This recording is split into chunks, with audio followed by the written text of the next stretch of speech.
හැමෝටම සුබ දවසක් ප්‍රාර්ථනා කරනවා.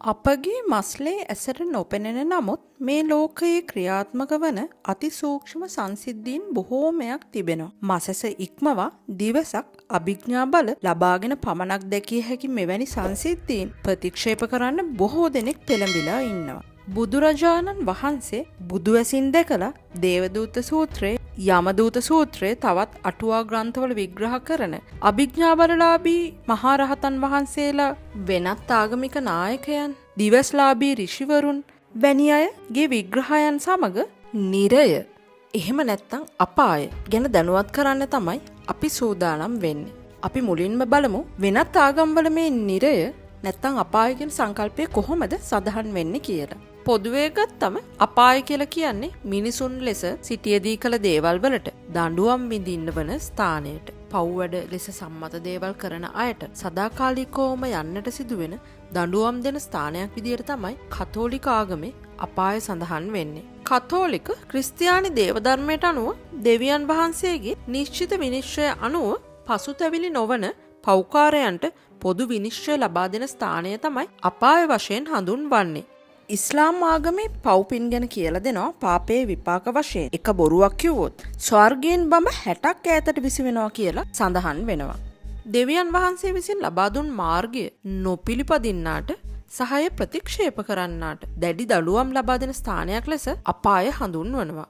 යුදෙව් ආගමෙත් අපාය නැත්නම් නිරය සංකල්පය සඳහන් වෙනවා. ඔවුන්ට අනුව නිරය යනු මලවුන්ගේ රාජධානිය ලෙස තමයි හඳුන්වන්නේ. ඒ කියන්නේ ඔවුන්ට අනුව ඕනෑම කෙනෙක් මිය ගියාම මෙම අපායට යනවා කියලා තමයි ඔවුන් ප්‍රකාශ කරන්නේ. මීට සමාන මතයක් තමයි ග්‍රීක පිළිගැනීම් වලත් තියෙන්නේ.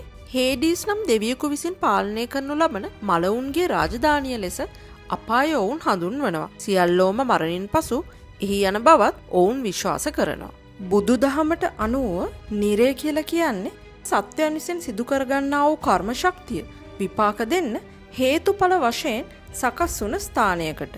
අපි දකිනවා හැමදාම මේ මහ පොළොව මත සිදුවන නොයෙකුත් අපරාධ. මිනිසුන් සමූල ඝාතනය කරනවා, සත්වයන්ට හිරිහැර කරනවා, සත්වයන් පණ පිටින් මරාගෙන කනවා, හැදූ වැඩූ දෙමව්පියන්ට හිරිහැර කරනවා, හිංගි හිංසා කරනවා, උත්තමයන්ට අපහාස කරනවා, නිගරු කරනවා, හොරකම, දූෂණය, වංචාව, අවි ආයුධ වලින් පරපණ නැසීම, පහර දීම, ගිනි තැබීම නොයෙකුත් ආකාරයේ තමන්ට හා අන්‍යයන්ට සිදු කරගන්නා වූ සහ සිදු කරන පීඩාවන් අපිට දකින්නට ලැබෙනවා. මෙම ලෝක ධාතු පැවැත්ම උදෙසා සමතුලිත වන ආකාරයක් තිබෙනවා. සත්වයන් විසින් අපරාධ කිරීමට මෙම ලෝක ධාතුන් නිකුත් කරන චේතනාවල මහා ශක්තිය මේ විශ්වයට නිකුත් වෙනවා. නිරය කියන්නේ එම ශක්තියෙන් එවැනි සත්වයන්ගේ කර්ම විපාක ගෙවීමට හේතුඵල වශයෙන් සකස් වෙන ස්ථානයට. එහි උපදිනවා නම් යම් නිරිසත්වයෙක් ඒක අය එම පරිසරයට අනුකූලව කල්ප ගණන් දුක් විඳින්න ඔරොත්තු දෙන ස්වභාවයකින් තමයි පිහිටලා තියෙන්නේ. අපාය සතරෙන් එකක් වන නිරය කියන ස්ථානය මේ අපි වාසය කරන පෘථිවි තලයේම පතුරට සම්බන්ධ වෙලා තමයි පිහිටලා තියෙන්නේ. ධර්මයේ සඳහන් වෙනවා මහ පොළොව යටින්ම සම්බන්ධ වෙලා තියෙන ලෝහමය ඝනීභවන තට්ටුවක් පවතින බවත්, එය තනිකරම ලෝහමය පැතිකඩ වලින් නිර්මාණය වී ඇති බවත්, අධික උෂ්ණත්වයකට ඔරොත්තු දෙන උණු නොවන ස්වභාවයකින් එය යුක්ත වන බව. බුදුරජාණන් වහන්සේ බුදු ඇසින් දැකලා ප්‍රධාන නිරයන් 8ක් ගැන සඳහන් කරනවා. සංජීවය, කාලසූත්‍රය, සංඝාතය, රෞරවය, මහා රෞරවය, තාපය, ප්‍රතාපය, අවීතිය තමයි ඒ නිරයන් 8 වෙන්නේ. ධර්මයේ සඳහන් වන ආකාරයට මෙම අටමහා නිරයන්ට 4 පැත්තෙන් 4 බැගින් එක් නරකයකට 16 බැගින් නිරයන් 8ට 128ක් ඔසුපත් නරක පිහිටා සිටිනවා. එතකොට සම්පූර්ණ නිරයන් ප්‍රමාණය 136ක් වෙනවා. අටමහා නිරයන් ගැන අපි වෙනම වීඩියෝ එකකින් කතා කරමු. මේ ඔසුපත් නරකයන්ගෙන් යම්තාක් දුරකට ප්‍රසිද්ධ නරකයන් කීපයක් තියෙනවා. ගූත නිරය, කුක්කුල නිරය, අසිපත් වන නිරය, සම්බලී වන නිරය. ගූත නිරය කියලා කියන්නේ කැකෑරෙන අසූචි වලින් පිරුණු නිරය. මෙහි සිටිනවා පොල්ගස් වැනි, තල්ගස් වැනි මහත පණුවන්. මේ පණුවන් විසින් මේ නිරයට වැටෙන නිරිසතුන් ගොදුරු කරගන්නවා කියලා තමයි සඳහන් වෙන්නේ. ඔවුන්ට ඒ සඳහා ඊටමත් තියුණු දත් පිහිටා සිටිනවා. මෙම නිරයට වැටෙන නිරිසත්වයාව මේ උල් තියුණු දත් වලින් මෙම පණුවන් ක්‍රමක්‍රමයෙන් අනුභව කරනවා. කුක්කුල නිරය යනු යටින් ගිනි අඟුරු පවතින අලුවලින් උඩ වැසී පවතින නිරයක්. අසිපත් වන නිරය කියලා කියන්නේ මෙහි පවතින ගස්වල කොළ දෙපැත්ත කැපෙන තියුණු ආයුධ වැනි ස්වභාවයක් පවතිනවා. මෙහි දුවනකොට නිරිසත්වයා මෙම ගස්වල කොළවල වැදි කැපි කෙටි විනාශ වෙනවා. සිම්බලී වන නිරය කියන්නේ ඊටාම තියුණු කටු සහිත ගස් ඇති නිරයක්. මෙම ගස්වල නගින නිරිසත්වයා එම කටුවල ඇනි ශරීරයේ පසාරු කරගෙන ගොස් එයින් පහතට ඇද වැටි ඒ ඇද වැටෙන විටත් ඒ කටුවල ඇමිනි කය ඉරා ගොස් නැවත හට ගැනීමක් සිද්ධ වෙනවා. අටමහා නිරයට ඉහළින් තිබෙන ඒ තරම්ම බරපතල නැතත් මහා දඬුවම් විදින නරකයක් තමයි ඔසුපත් නිරය කියලා කියන්නේ. ඒවායේ තියෙන දඬුවම් ස්වභාවයෙන්ම එකිනෙකට වෙනස් වෙනවා. චාතුර්මහා රාජිකයට අයත් දෙවියෙකු වන යමරජතුමා සහ ඔහුගේ පරිවාර පිරිස වන යමපල්ලන් විසින් තමයි නිරයේ කටයුතු මෙහෙයවන්නේ. ඔවුන් නිරයේ කරන්නේ ඔවුන්ට අදාළ රාජකාරිය. ඒට හේතුව තමයි ඔවුන් මිනිසුන් වශයෙන් සිටිද්දි වඩාගත් සංකාර. මෙසේ යමරජතුමා සහ යමපල්ලන් වී ඉපදෙන්න ඔවුන් වඩපු සංකාර තමයි තවත් පිරිසක් හෝ පුද්ගලයන් විසින් කරන වැරදි දැකලා සමහර පිරිස් මෙහෙම අදහස් ගන්නවා. මම නම් ඔවුන්ට දැඩි දඬුවම් ලබා දෙනවා. ලේසියෙන් ගැලවෙන්න ඉඩ දෙන්නේ නැහැ. මම නම් උල තියනවා. රජ කාලයේ දඬුවම් ලබා දිය යුතුයි. මෙවැනි අදහස් අරගත්තම තමයි මේ නිරයේ යමපල්ලන් ලෙස ඉපදීමට හේතුකාරක වන්නේ. ඒ කියන්නේ වැරදි කරන පුද්ගලයන්ට දැඩි දඬුවම් දීලා දැඩි හානි කිරීමට ගන්න ආශාව, කැමැත්ත සහ ඒයින් ලබන තෘප්තිය තමයි මේ උප්පත්තියට ගෙන යන්නේ. යම්කිසි සත්වයක් මිය යාමට ආසන්න වූ අවස්ථාවක මෙම යමපල්ලන් විසින් පෙනී සිටිනවා. සමහර අවස්ථාවල මිය යාමට ප්‍රථමව පවා මෙම යමපල්ලන් දර්ශනය වෙන්න පුළුවන්. ඔවුන් එක පාරටම අපායට ගෙනියන්නේ නැහැ. මෙම යමපල්ලන් විසින් මේ මියගිය පුද්ගලයාව රැගෙන යන්නේ යම රජතුමා ළඟට. යම රජතුමා ළඟට රැගෙන යන මේ පුද්ගලයාට යම රජතුමා විසින් ප්‍රශ්න කිරීමකට ලක් කරනවා. සාධාරණ විනිශ්චයකින් අනතුරුව තමයි ඔහුට නියමිත නිරයට පමුණවන්නේ. මිනිස් වාසයේ සිටිද්දී ඔවුන් ගත් අදහස් තමයි එතෙන්දිත් ඔවුන්ට බොහෝ විට නැగిලා එන්නේ. පසුතැවීමක් තිබ්බේ නැත්තම් අනිවාර්යෙන්ම දැඩි දුක් සහිත නිරයකට පමුණවන්න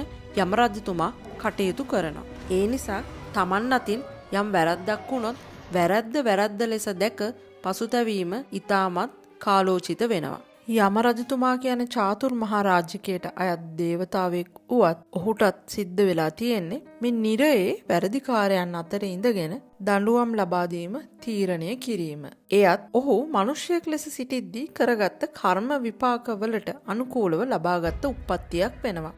බොහෝ දෙනෙක් නිරය ගැන විශ්වාස නොකරද්දී සිය ජීවිත කාලය තුල අත්දැකීමක් ලෙස නිරයේ ස්වභාවය අත්විඳින්නට වූ පුද්ගලයන් ගැන අපිට අහන්නට ලැබෙනවා. Tamanගේ ජීවිත කාලය තුල නිරයට ගොස් නැවත පැමිණි කතාව ඇමරිකාවේ කැලිෆෝනියා ප්‍රාන්තයේ බිල් විස් නම් පුද්ගලයෙක් විසින් Taman මෙසේ විනාඩි 23කට නිරයට ගොස් නැවත පැමිණි බව හෙළි කර සිටිනවා. ඔහු විනාඩි 23ක් මිය ගොස් සිටි බව ඔහුගේ වෛද්‍යවරු පවා සනාථ කරලා තියෙනවා. ඔහු ප්‍රකාශ කරන අන්දමට ඔහු යම්කිසි කුහරයකින් මෙන් ඇතුළට ඇදී ගිහින් තියෙනවා. එහිදී ඔහුට දකින්නට ලැබෙන්නේ ඉතාමත් බියජනක දර්ශන.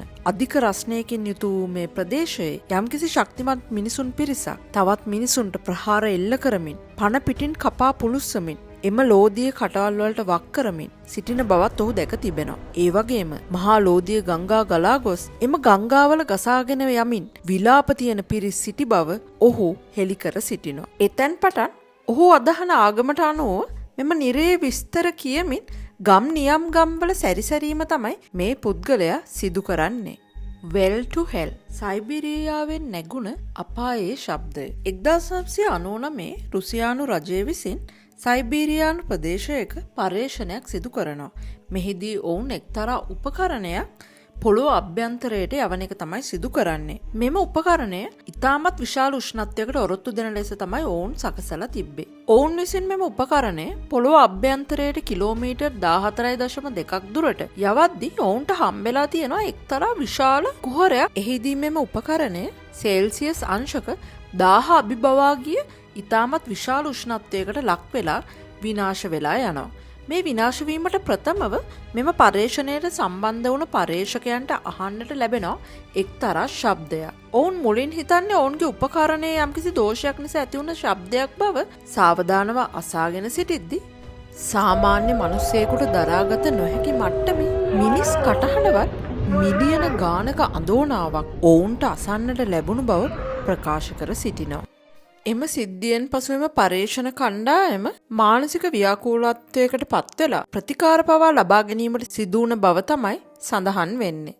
මෙම ශබ්දය සයිබීරියන් හෙල් සවුන්ඩ් කියලා පසුකාලීනව ප්‍රසිද්ධ වෙනවා. බුදුරජාණන් වහන්සේ බෝසත් පාරමිතා පුරන අවදියේත් ඉන් පෙරත් තමන් වහන්සේම නිරයේ ගොස් මිදි කටුක අත්දැකීම් දේශනා කරනවා. සාරාසංඛ්‍ය කල්පලක්ෂ ගණනාවක් මිනිසුන් සංසාරයෙන් එතර කරන්න දුක්විඳි බුදුරජාණන් වහන්සේට ගරහනවා. පිළිම කඩා විනාශ කරනවා. මිනිසුන්ට යහපත් මඟ කියලා දෙන ආගමික ශාස්ත්‍රූන් වහන්සේලාට ගරහනවා. මිනිසුන් වෙනුවෙන් ජීවිතය කැප කළ කුරා කුහුඹුවෙකුටවත් හානියක් නොකරන රහතන් වහන්සේලාට ආර්ය උත්තමයාණන් වහන්සේලාට අපහාස උපහාස කරනවා. අම්මලට තාත්තලට දුක් ගින්දර දෙනවා. එපා කියද්දි මත්කුඩු මද්ද්‍රව්‍යවලට දරුවන්ව හුරු කරනවා. ගෙවල් දොරවල් කඩා බිඳලා දානවා. ගිනි තියනවා. කුඩා දරුවන්ව දූෂණය කරනවා. තුවක්කු අමෝරාගෙන ගිහින් මහා දවල් වෙඩි තියනවා. දුක් මහන්සි වෙලා හරි හම්බ කරගත්ත දේවල් වංචාවෙන් කපටිකමෙන් හොරකම් කර ගන්නවා. මිනිසුන්ට සාප කරනවා. ඊර්ෂ්‍යාව නිසා මිනිසුන්ට හානි කරනවා. මෙසේ අනුන්ට ගිනි දුන්නම හානි කරාම හේතුවේ ඵලය වශයෙන් තමන් අනුන්ට කළ දේ තමන්ට විපාක විඳින්න සැලසෙනවා. මේක ලෝකයෙන් ඉවත් කරන්න ක්‍රමයක් නැහැ. පුද්ගලික අමනාපකමකට ගෙදරකට ගල් ගැසූ එක්තරා කාන්තාවක් මෙසේ නිරයේ උප්පත්තිය ලබනවා. ඇය ඉපදෙන්නේ කඳු ගැට දෙකක් අතරේ ඇති පහත් ස්ථානයක. ඉතින් එක කන්දකින් පැන නගින මහා විශාල ගල් පර්වතයක් කන්ද පාමුල සිටින නිරිසත්වයන් යට කරගෙන අනිත් කඳු මුදුන කරා ගමන් කරනවා. මහා පර්වතයට චප්ප වෙලා කෑලි විසිවිලා යන නිරිසත්වයා නැවතත් සිටි ලෙසම හටගත්තට පසුව අනෙත් කන්ද මුදුනේ සිට නැවත තවත් ගලක් මේ නිරිසත්වයන් චප්ප කරගෙන අනිත් කන්ද කරා ගමන් කරනවා. ඉතින් මේ ගෙදරකට ගල් ගැසූ පාපයට තමයි මෙවැනි ස්ථානයක උප්පත්තිය ලබන්න සිද්ධ වුණේ. ඔය පාපේ තරමට මෙවැනි භයානක විපාකයක් නම් ලැබුණේ මිනිසුන් වෙලා සිදු කරගන්නා වූ පාප කර්ම වලට මොන තරම් දඬුවම් නිරයේදී හිමි වෙයිද?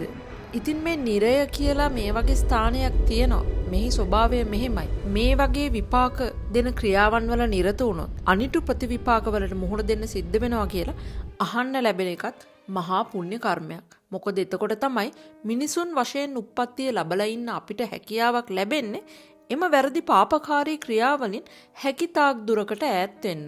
බුදුරජාණන් වහන්සේ දේශනා කරනවා මේ නිරය කියලා කියන්නේ සත්වයාගේ මහගෙදර කියලා. ඒකෙන් අදහස් වෙන්නේ මේ සත්වයා වැඩිපුරම කාලය ගත කරන්නේ මහා දුක්ඛස්කන්ධයක් උරුම කර දෙන මේ නිරයේ. 31 ලෝකතලයෙන් මේ මනුෂ්‍ය ලෝකයේ තමයි යම්කිසි සත්වයෙක් සුගතිගාමී වෙනවාද දුගතියකට යනවාද කියලා තීරණය කරන ප්‍රධාන සන්ධිස්ථානය බවට පත් වෙන්නේ.